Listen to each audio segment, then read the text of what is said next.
I woke up with a tube in my chest, a pounding headache, and a stranger holding my hand. The first thing I saw was the bright white ceiling above me. The lights hurt my eyes. Every breath felt like someone was pushing a knife into my side. Then I heard a soft voice. "Easy now. Don't try to move." I turned my head just enough to see a nurse wearing blue scrubs. Her name tag read Grace Monroe. "Where am I?" I whispered. "You're at Cedar Valley Medical Center," she said gently. "You were in surgery for many hours." I tried to remember what had happened. Dark road. Rain. A sharp curve. The brake pedal sinking all the way to the floor. The terrible feeling that my car refused to stop. Then nothing. My car. I breathed. Grace nodded. "You were very lucky, Scarlett." Lucky. That word almost made me laugh. There was nothing lucky about waking up with broken ribs, a collapsed lung, and enough pain to make every heartbeat feel heavy. I looked toward the empty chair beside my bed. "Has anyone been here?" Grace paused. That tiny pause told me everything before she even spoke. "Your sister visited the first night." Hope warmed my chest for 1 second. "Vanessa came?" "Yes." I smiled. Then Grace quietly added. "She stayed for about 20 minutes. My smile disappeared. "Only 20? Grace nodded again. "She signed the financial responsibility papers. Then she left." I stared at the empty chair. 20 minutes. While I was fighting to stay alive. My own sister couldn't spare more than 20 minutes. I closed my eyes. Maybe she had a good reason. Maybe something important happened. Maybe. I still believed in excuses back then. I wouldn't much longer. "My name is Scarlett Mercer.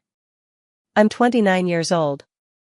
Until 3 weeks ago, I believed my sister loved me more than anyone else in the world.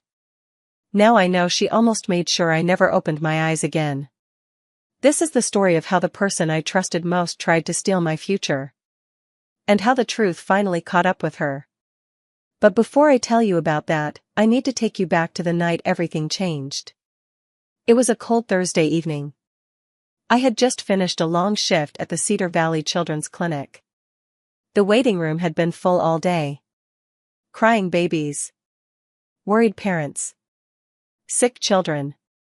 By the time I finally walked outside, my feet hurt so badly that every step felt heavy. Still, I loved my job. Helping people always made the long days worth it. I climbed into my silver sedan and started driving home. The road twisted through tall pine trees. It was quiet. Peaceful. I had driven that road hundreds of times. I wasn't worried. Not even a little. Then I reached the first steep hill. I pressed the brake pedal. Nothing. I frowned. I pressed harder. The pedal dropped straight to the floor. No resistance. No slowing down. My heart slammed against my ribs. No. I pumped the brakes again. Nothing. The curve rushed toward me. Too fast. Way too fast. I grabbed the steering wheel with both hands. The guardrail filled my windshield. I pulled as hard as I could. The tire screamed. Metal exploded around me. Glass shattered. The world spun. Something inside my chest cracked. Everything became black. The next thing I remembered was voices. "Stay with us. Pulse is dropping. We're losing oxygen." Bright flashing lights. Cold air. Then another voice. "We've contacted her emergency contact." Good. I thought. Vanessa will come.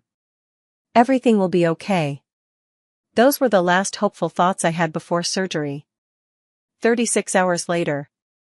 I woke up alone. That night I called my parents. Dad answered after several rings. His voice sounded slow. Too slow. I recognized that sound. He had been drinking again. Scarlett? Dad. I'm in the hospital. I know. His words slurred together. Vanessa said you're doing fine. Doing fine? I looked down at the tubes coming out of my body. I'm not fine. There was silence. Then he sighed. Your sister's taking care of everything. I waited. Nothing else came. No questions. No concern. No, how are you feeling? Just. Vanessa's handling it. After we hung up, I stared at my phone. Grace returned to check my medicine. She noticed my face. Family? She asked softly. I nodded. They think everything is okay. Grace looked at me with kind eyes. Sometimes the people who care the most aren't related to us. At that moment, I didn't understand what she meant. Months later. I would.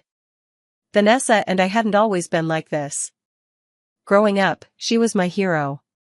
She was 6 years older. When our father drank too much, she pulled me into her bedroom.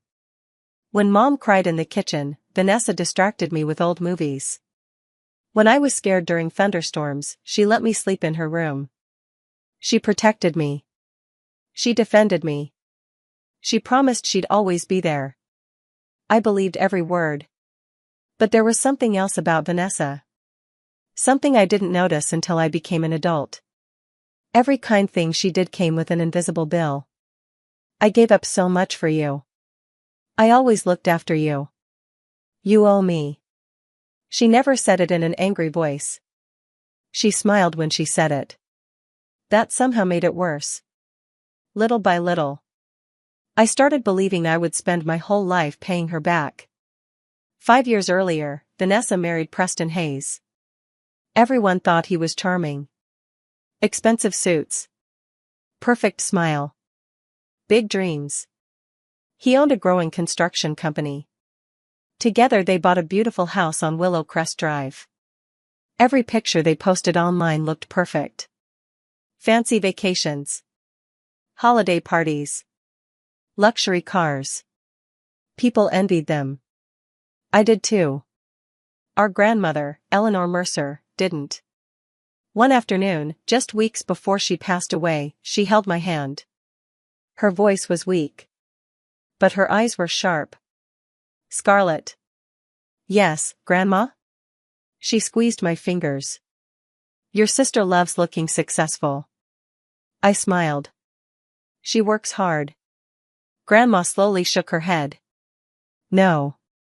Then she looked directly into my eyes. You love people. Vanessa loves appearances. I didn't understand. Not then.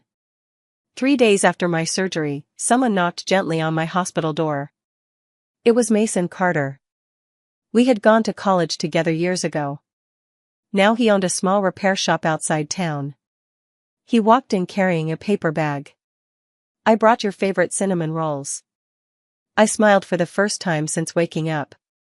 You're the best. He laughed. I know. Then his smile slowly disappeared.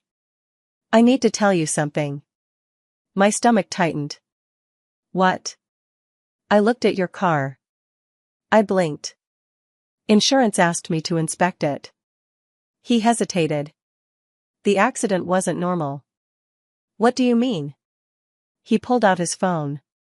I took pictures. He showed me a close-up photo. At first I didn't understand what I was looking at. Then he zoomed in. The brake line. It didn't snap. He swallowed. It was cut. The room became completely silent. I stared at the picture. No. I'm sorry. No. There are clean tool marks. He looked me straight in the eyes. Someone did this on purpose. I felt cold. Colder than I had ever felt before. There has to be another explanation. I wish there was. He sighed. Who had access to your car? My mind raced. Work? Parking lot? Neighbors? Then one memory hit me. The night before the crash, I had dinner at my parents' house. My car sat in the driveway for almost 4 hours. Vanessa was there. She walked outside twice to answer phone calls. I suddenly couldn't breathe. No. It couldn't be. Not Vanessa. Never Vanessa. Could it? That evening my phone rang. Vanessa. I answered immediately. Scarlett. Her cheerful voice almost sounded rehearsed. I've been so worried. I waited. How are you feeling? She didn't ask. Instead she said. When do they think you'll leave the hospital? I frowned. I don't know. Oh. She sounded disappointed. I just need to plan a few things. Like what? The charity dinner. I blinked. What? I need to know if you'll be home before then. I couldn't believe what I was hearing. I'm still recovering. I know. She laughed lightly. But people will expect to see us together. Us. Not me. Not my health. Not my pain. Just appearances. Before hanging up she said. Don't worry about the hospital bills. I already handled everything. After the call I asked Grace what she meant. Grace looked uncomfortable. She signed papers saying she wouldn't accept financial responsibility. I stared at her. So she didn't help? Grace slowly shook her head. No. The next morning another visitor arrived. She wore a gray suit and carried a leather folder. My name is Victoria Collins. She shook my hand. I managed your grandmother's estate. I nodded. Grandma had trusted Victoria for years. I received a call from your sister. When? 2 days ago. My heart skipped. What did she want? Victoria opened her folder. She wanted information about your inheritance. I frowned. What inheritance? Eleanor Mercer created a family trust. I stared. I thought everything was already divided. Not everything. She slid several papers across my bed. The first payment was made last year. I looked at the numbers. Then my eyes became wide. There was far more money than I had ever imagined. Your second payment arrives on your 30th birthday. Almost $1 million. I couldn't speak. Victoria continued. Your sister asked what would happen if you became mentally unable to manage your finances. The room suddenly felt smaller. What? She specifically asked about temporary control of your share. I looked at her in disbelief. Why would she ask that? Victoria closed the folder. In 12 years of managing your grandmother's estate, your sister never once asked about your inheritance. Until after your accident. The silence between us felt endless. What are you saying? Victoria looked at me carefully. I'm saying the timing worries me. Very deeply. That night sleep refused to come. I kept staring at the ceiling. Mason's words echoed inside my head. The brake line was cut. Victoria's voice followed. She asked about controlling your inheritance. Then Vanessa's cheerful words returned. When will you leave the hospital? None of it felt right. None of it made sense. Unless. A terrible thought slowly entered my mind. One I pushed away again and again. What if the crash wasn't an accident? What if someone wanted me gone? And what if that someone shared my last name? I squeezed my eyes shut. No. I whispered into the empty hospital room. My sister wouldn't do that. But somewhere deep inside, for the very first time, I wasn't completely sure anymore. The next morning, I made a decision that changed everything. I stopped making excuses for Vanessa. For years, I had explained away every strange thing she did. She was stressed. She was busy. She didn't mean it. But now, someone had cut my brake line. Someone had asked questions about my inheritance only hours after I nearly died. And both trails pointed toward the same person. I picked up my phone and called Victoria. "I need your help." "I was hoping you'd say that," she replied. "I want to protect my inheritance. You already have my support. And I want to know exactly what my sister has been doing." There was a short pause. "I've already started looking." 3 days later, I was finally released from the hospital. Walking was painful. Breathing still hurt. Even laughing made my ribs ache. Grace helped me into a wheelchair. Before I left, she squeezed my shoulder. "If you ever feel unsafe." She handed me a small card. "My number is on the back." I smiled weakly. "I hope I won't need it." She looked at me with serious eyes. "I hope so too." I didn't go back to my apartment. Vanessa still had a spare key. Instead, Grace arranged for me to stay with her aunt, Margaret Monroe. Margaret lived alone in a quiet farmhouse about 20 minutes outside Cedar Valley. She welcomed me like family. "You can stay as long as you need," she said with a warm smile. For the first time in weeks, I finally slept without hearing hospital machines. The peace didn't last. My cousin, Autumn Blake, called me 2 days later. "Scarlett." Her voice sounded nervous. "What happened?" "Vanessa invited the whole family over."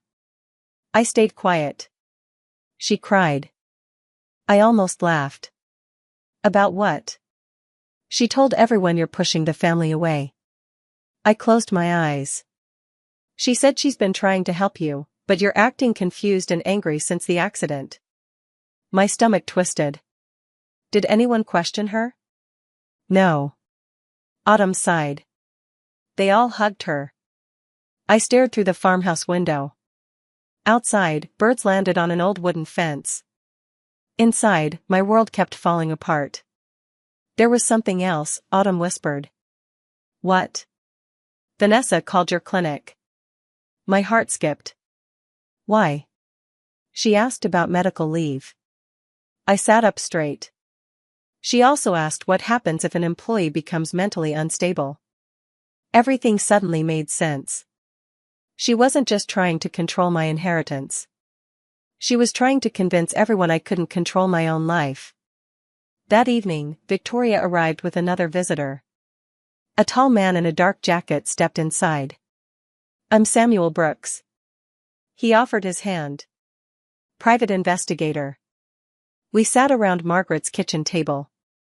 Samuel placed several photographs in front of me. "I've been looking into your accident." He pointed to the first picture. The brake line was definitely cut. Then he placed down another sheet. A hardware store receipt. I leaned forward. The purchase included brake cutters, protective gloves. The date: 3 days before my crash. My heart pounded. "Who bought them?" Samuel looked at me quietly. "The card belongs to Vanessa Hayes." The room became completely silent.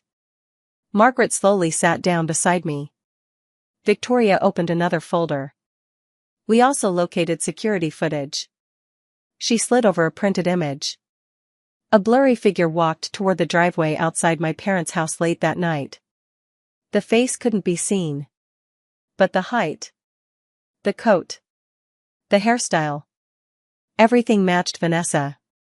Then Samuel spoke again. "There's one more thing." He placed phone records on the table. At 11:32 that night, Vanessa had an 11-minute phone call with Preston. 15 minutes later, someone walked toward your car. I couldn't stop shaking. The evidence kept growing. Every answer only created another painful question. Why? Why would my own sister do this? Samuel found that answer a week later. Preston's construction company wasn't successful anymore. It was drowning in debt. The expensive house, the luxury vacations, the fancy cars. Everything had been borrowed. Everything was about to disappear. Samuel looked at me. Preston owes more than $1 million. I couldn't believe it. Vanessa knew? Yes. Victoria quietly added. Your inheritance could have solved every one of their financial problems. The words hit harder than my injuries ever had. I wasn't just a sister anymore. I had become a solution. A number. A bank account. One Sunday, I decided to visit my parents. Maybe. Just maybe. If they saw the evidence, they would finally believe me. Dad answered the door.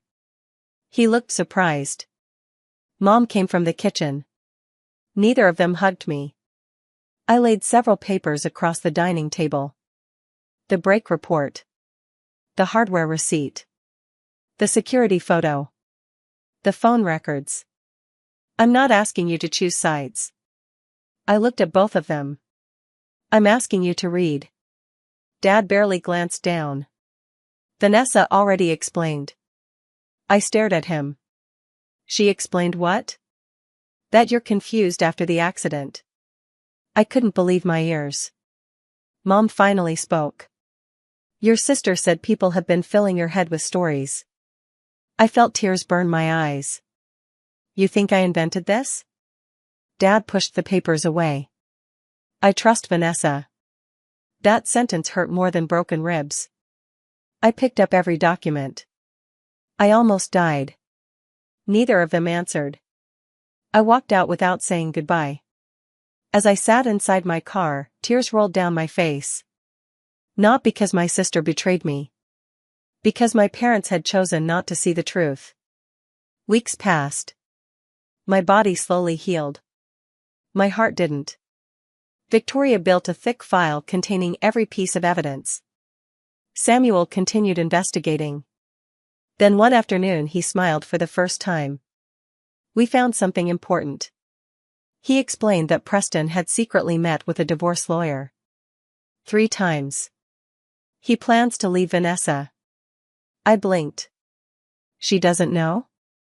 Samuel shook his head. She's trying to save a marriage that's already over. I looked out the window. So that was it. Vanessa wasn't trying to destroy me because she hated me.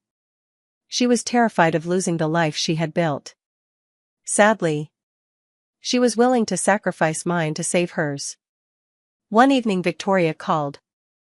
The annual Hope Foundation Gala is in 2 weeks. I remembered. Vanessa organized it every year.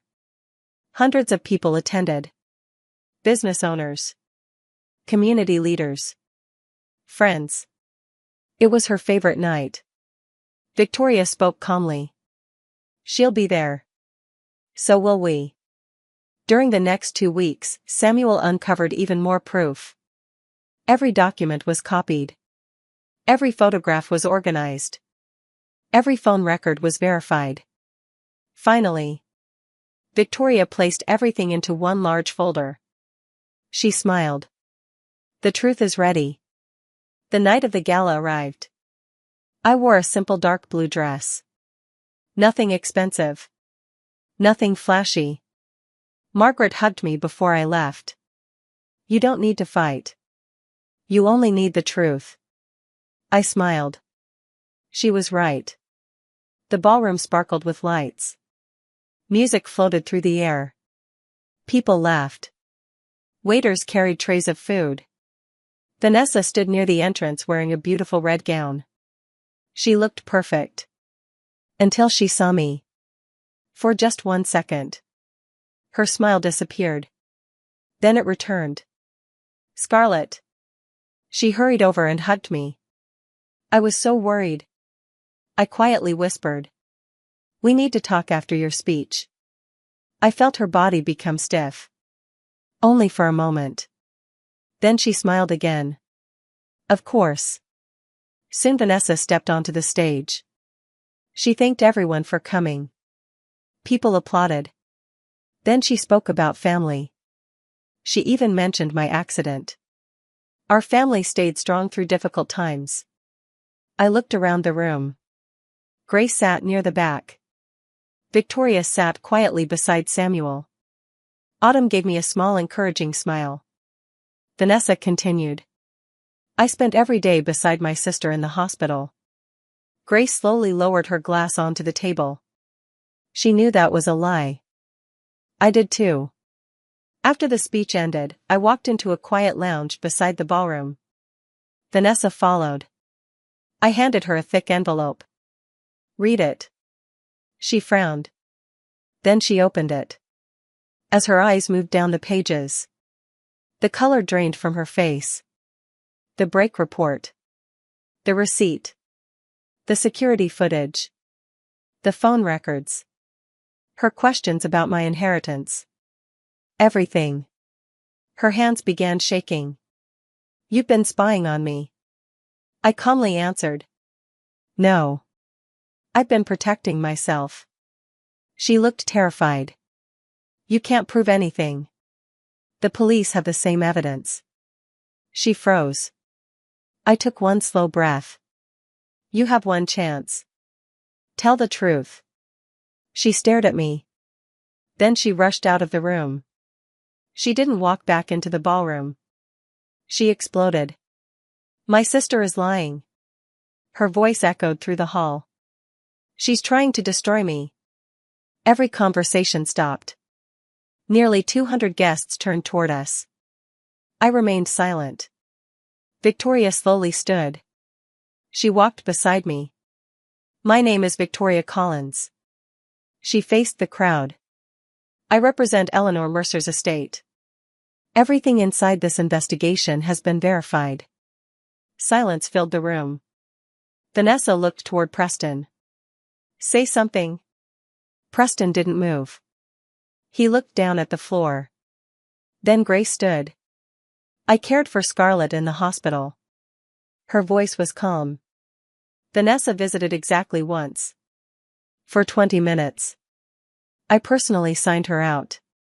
The room became even quieter. Vanessa looked around desperately. No one defended her. No one believed her anymore. She slowly backed away. Then she turned. And ran. The next morning police officers arrested Vanessa. The investigation quickly became criminal. The forensic report matched the brake cutters purchased with her card. Preston was questioned for helping plan everything. Days later, he filed for divorce. Exactly as Samuel predicted. The beautiful life they fought so hard to protect disappeared almost overnight. My inheritance was protected. Victoria made sure every dollar stayed safe. Months later, I received my share. But the money wasn't what mattered most. I used part of it to create the Eleanor Mercer Nursing Scholarship, helping students who dreamed of caring for others. Grandma would have loved that. Dad stopped drinking. For the first time in years, he apologized. Mom cried harder than I had ever seen. They asked if I could forgive them. I love you, I told them honestly. But trust takes time. They nodded. This time, they finally listened. One cold autumn morning, I visited Grandma's grave. I placed white flowers beside her headstone. The wind gently moved through the trees. I kept my promise, I whispered. I didn't let anyone make me believe I deserved less. I stood there quietly for several minutes. I thought about the sister who once protected me from scary nights. And the woman who later chose money over family. Both people had been Vanessa. But only one of them deserved to stay in my memories. I turned and walked back toward my car. Not because the pain was gone. But because my future was finally waiting for me. Sometimes the people who hurt us the most are the ones we love the deepest. But loving someone should never mean giving them permission to destroy your life. If this story touched your heart, let me know in the comments where you're watching from. Don't forget to subscribe for more emotional stories. I'll see you in the next one.